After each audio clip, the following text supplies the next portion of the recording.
નમસ્કાર, સ્વાગત છે આપનું વીટીવી ન્યૂઝના મહામંથનના કાર્યક્રમમાં. મહામંથનમાં આજે બે મહત્વના મુદ્દા પર ચર્ચા કરવી છે, જેમાં સૌપ્રથમ આપણે ચર્ચા કરીશું ગુજરાતભરમાં ઉત્તરાયણનો તહેવાર અને માહોલ જામી ગયો છે. પતંગ રસિકો અત્યારથી ધાબા પર ચડી ગયા અને તૈયારીઓ તમામ આરંભી દેવામાં આવી અને સાથે તૈયારીઓ પૂર્ણ પણ થઈ ગઈ હશે. પરંતુ આ તમામ માહોલની વચ્ચે હવે પતંગ રસિયાઓ માટે એ પણ જાણવું ખૂબ વધારે મહત્વનું થઈ જાય છે કે આવતીકાલનો દિવસ કેવો રહેશે.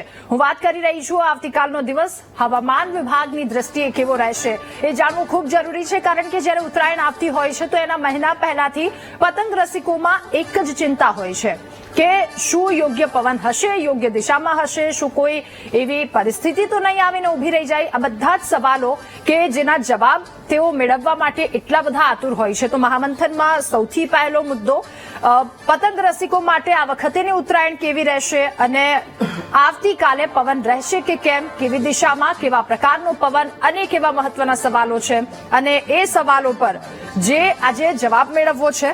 પરેશ ગોસ્વામી હવામાન નિષ્ણાંત, એમની સાથે ચર્ચા કરીશું, એમની પાસેથી જાણીશું કે તેમના દ્વારા શું આગાહી વ્યક્ત કરવામાં આવી છે હવામાનને લઈને. પતંગ આવતીકાલની ઉત્તરાયણ તમારી કેવી રહેવાની છે, કારણ કે જે પ્રકારનું રાજ્યભરનું વાતાવરણ જોવા મળી રહ્યું છે તો એ વાતાવરણમાં ક્યાંક ડિગ્રીમાં ઘટાડો નોંધાયો છે. આગામી દિવસોમાં વાતાવરણ શુષ્ક રહે એ પ્રકારની સંભાવના પણ ખરી છે.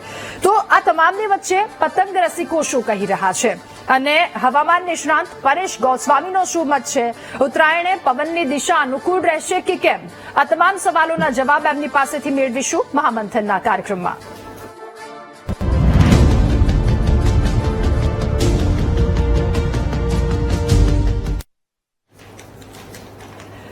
ત્યારે હવે સૌ કોઈના મનમાં આ જ સવાલ રમતો હશે અને જલ્દીથી આ સવાલનો જવાબ આપણે મેળવી લઈએ. પરેશ ગોસ્વામી હવામાન નિષ્ણાંત, તેમની પાસેથી એમનું શું કહેવું છે, એમના મતે વાતાવરણ આવતીકાલનું રહેવાનું કેવું છે અને આવતીકાલની તમામ તૈયારીઓ ઊંધિયાથી માંડી પતંગના કિન્ના સુધીની તમામ તૈયારીઓ થઈ પણ ગઈ હશે. ત્યારે હવે વીટીવીના દર્શક મિત્રોને એ પણ જણાવી દઈએ કે આવતીકાલની પરિસ્થિતિ શું રહેશે. પરેશ ગોસ્વામી સાથે હવે સીધી વાત કરીશું. પરેશ ગોસ્વામીજી, આપનું સ્વાગત છે વીટીવી ન્યૂઝના આ મહામંથન કાર્યક્રમમાં. સૌપ્રથમ આપને પણ ઉત્તરાયણની ખૂબ ખૂબ શુભકામનાઓ. આવતીકાલે આવી રહી છે અને પતંગ રસિકોમાં સૌથી પહેલા અને સૌથી મોટો મહત્વનો સવાલ એ થઈ રહ્યો છે, આવતીકાલનું વાતાવરણ કેવું રહેવાનું છે. સૌ પ્રથમ તો આપને અને તમામ ગુજરાતીઓને મારા તરફથી ઉત્તરાયણના પાવન પર્વની ખૂબ ખૂબ શુભકામનાઓ.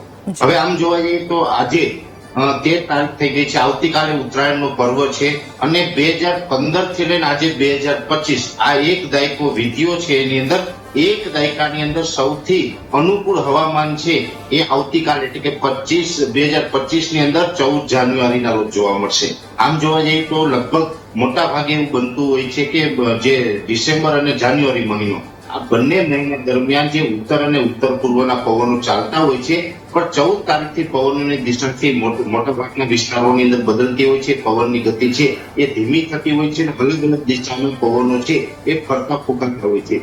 આ વચ્ચે આવતીકાલનો જે પવનની જે ડાયરેક્શન છે એ મુજબ મોટાભાગના વિસ્તારોની અંદર ઉત્તરના પવનો, અમુક જગ્યાએ ઉત્તર પૂર્વના, તો કોઈ જગ્યાએ ઉત્તર પશ્ચિમના પવનો રહેવાના છે.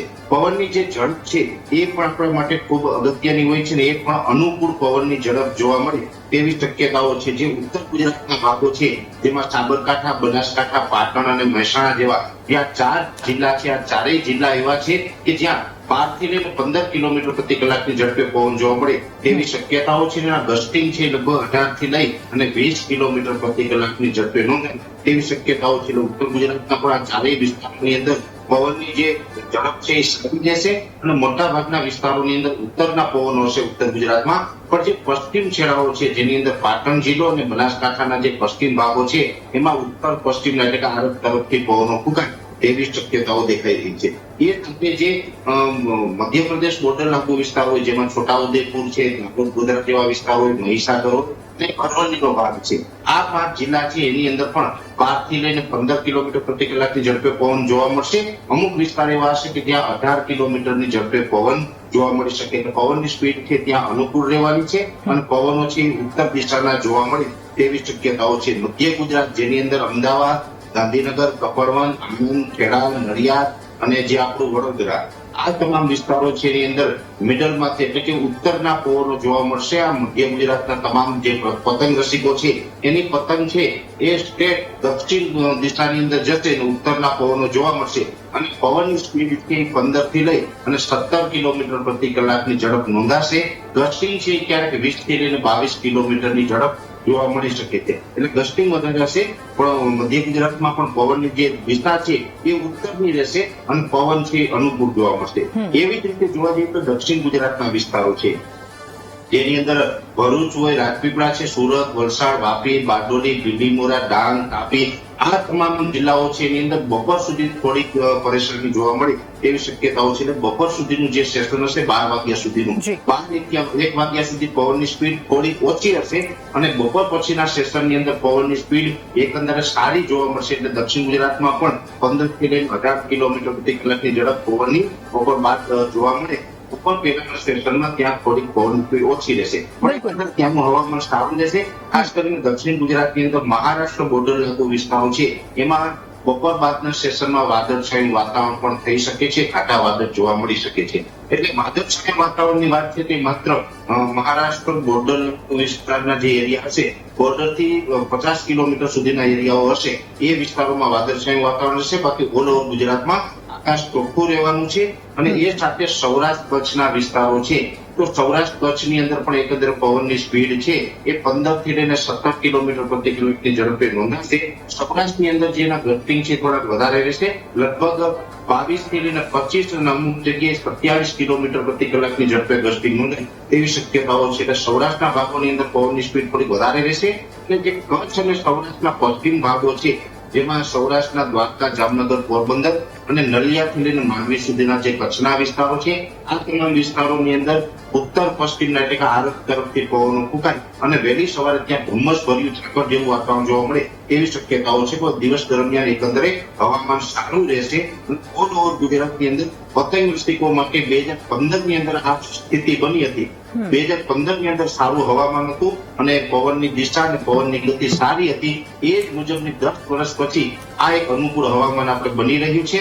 આવતીકાલે મકર સંક્રાંતિનું પર્વ છે એની અંદર પતંગ રસિકો છે આવતીકાલે દિવસ દરમિયાન ખુશ જોવા મળે એના માટે હવામાન સારું રહે તેવું એક અમારું બેઝિક એટલે પતંગ રસિકો માટે આ એક ખૂબ સારા અને મહત્વના સમાચાર કહી શકાય. પરેશભાઈ, સવાલ એ પણ કે આપણે હમણાં જણાવ્યું કે 10 થી 15 વર્ષ બાદ ફરી એકવાર આ પ્રકારની પરિસ્થિતિ સર્જાઈ છે, ફરી એકવાર આ પ્રકારનો પવન રાજ્યભરમાં રહેશે, તો એનું કોઈ ખાસ કારણ?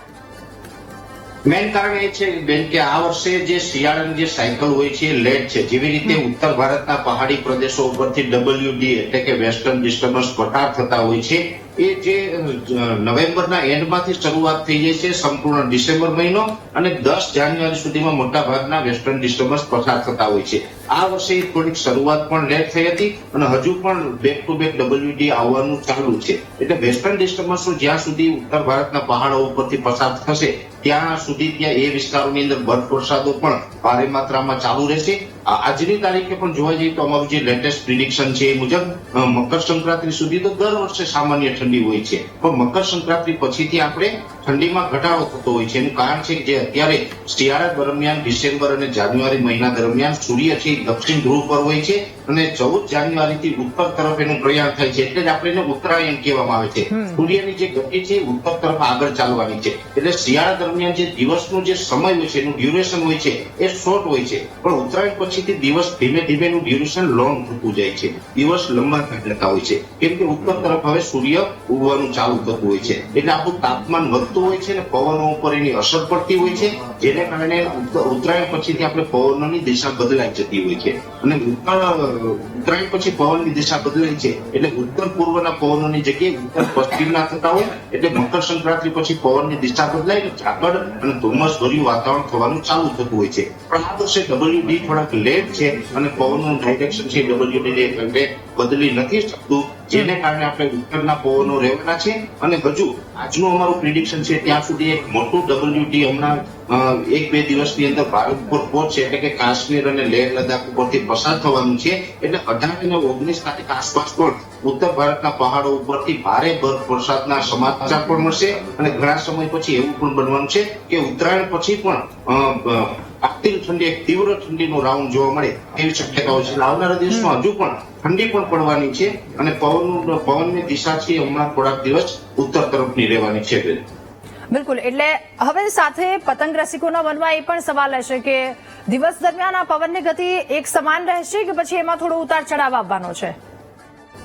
ઉતાર ચઢાવની અંદર બેન બની શકે એવું કે બપોર બાદ ગસ્ટિંગ છે ને એ વધી શકે છે. જે ઝટકાના પવનો હોય ને એ 2 થી 5 પોઈન્ટ વધશે. બહુ મોટો બદલાવ આવે તેવી શક્યતાઓ નથી, પણ મહત્વનું એ છે કે પવનની જે સ્પીડ હોય છે એમાં ઘટાડો નથી થવાનો. જો કદાચ 2 પોઈન્ટ પવનની સ્પીડ ઘટતી હોય તો પતંગ રસિકો માટે નબળા સમાચાર કહેવાય, પણ તો ઉલટાની બપોર બાદના સેશનમાં 2 પોઈન્ટ સ્પીડમાં વધારો થવાનો છે. એટલે એક સારા જ સમાચાર છે. એટલે અહીંયા પતંગ રસિકોએ ક્યાંય ચિંતા કરવાની જરૂર નથી. આ એક ચોક્કસથી છે કે જેવી રીતે હું તો આપના માધ્યમથી, વીટીવીના માધ્યમથી દરેક ગુજરાતીઓને અપીલ કરી રહ્યો છું કે આવતીકાલે પવનની જે દિશા અને પવનની સ્પીડ છે એ અનુકૂળ છે. એટલે આકાશ છે પતંગથી છવાઈ જશે. જેવી રીતે વાદળાઓ છવાઈ જતા હોય એવી રીતે પતંગો છવાઈ જશે.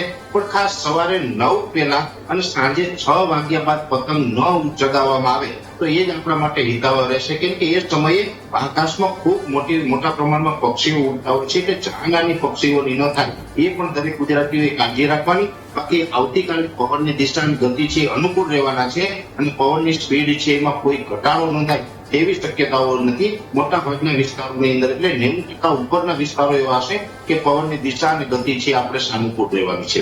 બિલકુલ, એટલે થોડી સાવચેતી રાખવાની પણ એટલી જરૂરી છે, કારણ કે આપણી જે મજા એ પક્ષીઓ માટે સજા ન બની જાય એના માટે ગુજરાતવાસીઓને પણ અમે અપીલ કરી રહ્યા છીએ કે મહેરબાની કરીને આટલા સમય માટે ખાસ ધ્યાન રાખી લેજો. સાનુકૂળ પવન છે, સાનુકૂળ વાતાવરણ છે, પરંતુ એમાં થોડુંક ધ્યાન પક્ષીઓનું પણ રાખવાનું છે.